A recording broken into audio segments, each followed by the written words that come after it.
నమస్కారం.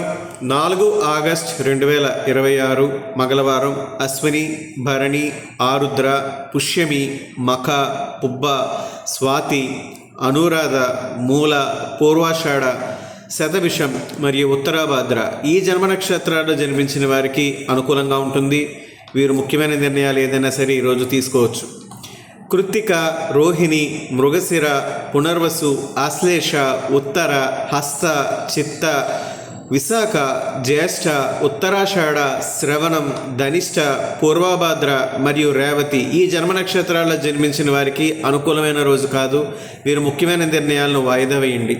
ఈరోజు మంగళవారం, షష్ఠి తిథి అంటే కుజహోరతో స్టార్ట్ అయ్యేటటువంటి ఈరోజు షష్ఠి తిథి కలిసి రావడం విశేషమైనటువంటి రోజు ఇది. ముఖ్యంగా ఎవరైతే వ్యక్తిగత జాతకంలో కుజదోషం వల్ల వివాహం అవ్వడానికి కానీ వివాహ అనంతరం కానీ ఇబ్బందులు ఎదుర్కొంటున్నారో ఈరోజు సుబ్రహ్మణ్య స్వామి ఆరాధన, అదేవిధంగా కుజగ్రహానికి క్షీరాభిషేకం లేదా నీళ్లతో అయినా సరే అభిషేకం చేయడం మంచిది.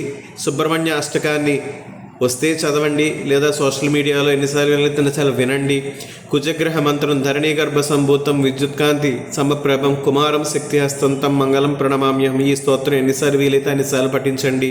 మీ యొక్క జాతకంలో ఉన్నటువంటి కుజగ్రహ తీవ్రత తగ్గుతుంది. వైవాహిక జీవితంలో ఏర్పడుతున్న సమస్యల తీవ్రత తగ్గుతాయి.